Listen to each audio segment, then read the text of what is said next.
It's sad to hear Stephen A. Smith talk about Kyrie Irving the way how he's talking about him, calling him selfish. This man has done so much stuff for human beings and giving back and trying to help so many different people, all different cultures, not just black people. This is what happens when you have people like this guy who's animated, not realistic about what it is that he speaks and talks about. He played a little bit of basketball, but come on, serious? You letting this guy talk to you about sports? This guy never got hit in a football game. He never swung a bat, and this is the person who they have speaking and talking about what's going on in sports. Man, y'all need to defund his voice. All right, Stephen A., I will give you the floor to respond to that. Thank you. Give me the camera, please. First of all, I'm not going to go off about Stephon Marbury. We are here. We give our opinions every day. Stephon Marbury is a brother out of Brooklyn, New York, who could ball. I covered him in Lincoln High School. I knew him. I knew his brothers to a lesser degree, his wonderful parents as well. I'm not going to insult Stephon Marbury. I will say Stephon Marbury has had a problem with me since 2009 because we thought he was a bit bizarre when he was eating Vaseline, literally on video, like it was a bunch of cheeseburgers or something, like gobbling Vaseline, crying. He later admitted he was depressed and what have you, and then obviously because of that, the level of awareness with, issues of mental health came in the fold, and so that's nothing to joke about or to be disrespectful about. As it pertains to him and his support of Kyrie Irving, I can understand it. Stephon Marbury was on 5 different NBA teams. Stephon Marbury was somebody that was considered an incredible, tremendous talent who had leadership issues when he was in the NBA. And so it seems more than apropos that he would come to the support of a Kyrie Irving. Here's my point about Kyrie Irving that I would ask Stephon Marbury and them to remember. And by the way, you don't have to bring up the fact that I balled because I couldn't shine Stephon Marbury's shoes as a basketball player. When they were talking about Felipe Lopez and all of that stuff, Stephon Marbury was the big-time player out of New York City. He was sensational. And Kyrie Irving is sensational. I don't even belong in the mention in the same breath as them. I'm a journalist, a reporter, a commentator. That's where my stuff lies, not as a ball player. I don't even deserve to be mentioned in the same breath as y'all. But I'm a grown-ass man, and I'm a black man. And I've watched people like yourself in these positions where you can be leaders and you elect to take a pass. And that is what I am accusing Kyrie Irving of doing. And let's go down the list. You're in Cleveland. You're playing with the great LeBron James. You can't get along with him. You decide to ask out of it. You transfer to Boston because you threatened Cleveland that you would not be willing to play if they didn't move you. You go to Boston, and what do? They go to the finals they go to the Eastern Conference Finals without you because you get hurt. You come back the next year and things are a bit discombobulated. You apologize to LeBron James, saying that you didn't realize what he was talking about at the time because there was a leadership issue. Okay, you ultimately end up departing out of Boston. After promising Boston fans I would stay there, okay, if you'll have me, and then you get up and leave. You end up going to Brooklyn. You're there the first year because KD ain't with you because he tears his Achilles. You only play 20 games. Then the next year you come and you get hurt right before the season is halted because of a pandemic. During the summertime before play was to be resumed, you're encouraging players to put themselves in a position where billions of dollars would cost them billions of dollars if they were to sit up there and not play in the bubble because the players, the NBA owners would have ripped up the CBA agreement because they were losing so much money. It would have rendered all contracts null and void, and then you would have had to start all over. You go public with that proclamation without talking to CP3 and the leadership for the NBA Players Association. You go out on your own. Then after that, you're gone for 10 months. I'm talking about Kyrie Irving, obviously. You're gone for 10 months. And in that 10-month span, once you come back, you play 7 games over a 2-week period and then say, I need a break for personal reasons. And then now here we are with the vaccine. I'm not an anti-vaxxer. I'm vaccinated, but I was nervous about it too. Okay? I understand Kyrie's reservations. But when you go to an ICU unit and you see a bunch of black people in there, you understand that has been infected by the virus. When you think about pre-existing conditions that have plagued our community and what have you, and you see black people dying, you take the position that I think I took. If you don't want to do that, that's fine. But my point is, you left Brooklyn hanging. So KD is there because of you, and James Harden is there to a degree because of you. But you're not there with them. And I'm saying, once again, this points to leadership. And last time I checked, that makes me disqualified because I've taken that position. It makes me disqualified to talk about this. Stephon Marbury, I was a sports writer when you were in high school. You didn't say anything about me then. If Stephon Marbury has such a problem with my voice, why did you use my voice prominently on your own documentary, The Kid Out of Coney Island, that was aired on Netflix? Go look at Stephon Marbury's documentary and who's all over it. Why did you have these people come interviewing me about you and about how great you were if suddenly my voice was a problem? You see the inconsistency? You messing with the wrong brother, my brother. I'm going to say what it is, and I mean what I say. I ain't selling out. I'm looking out.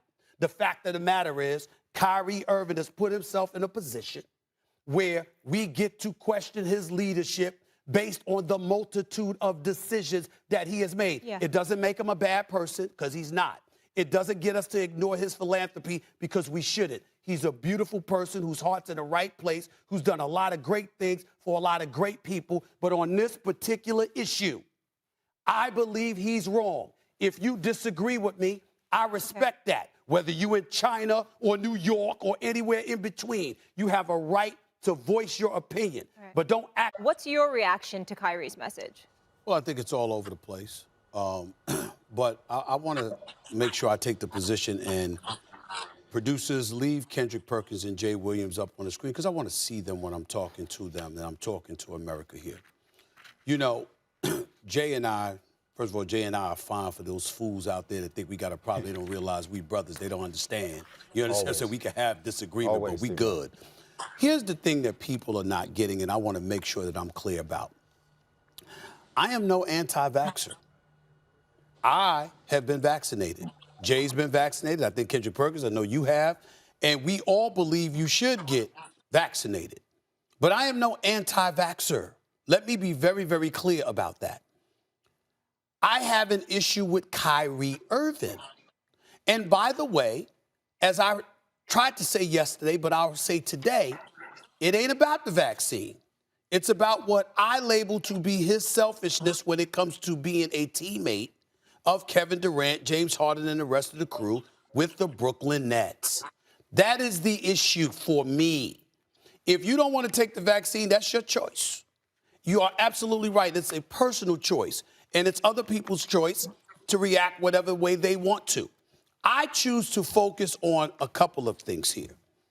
Kyrie Irving has been in this league for damn near 10 years, if I remember correctly, about 10 years now. He's played over 70 games 3 times.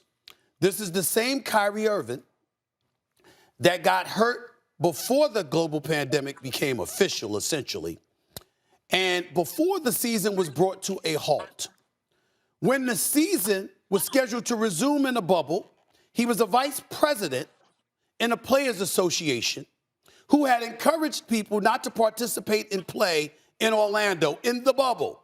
But he did so on his own without talking to CP3 and them and letting them know what his position was going to be publicly. They had to find out like the rest of us. He didn't play then.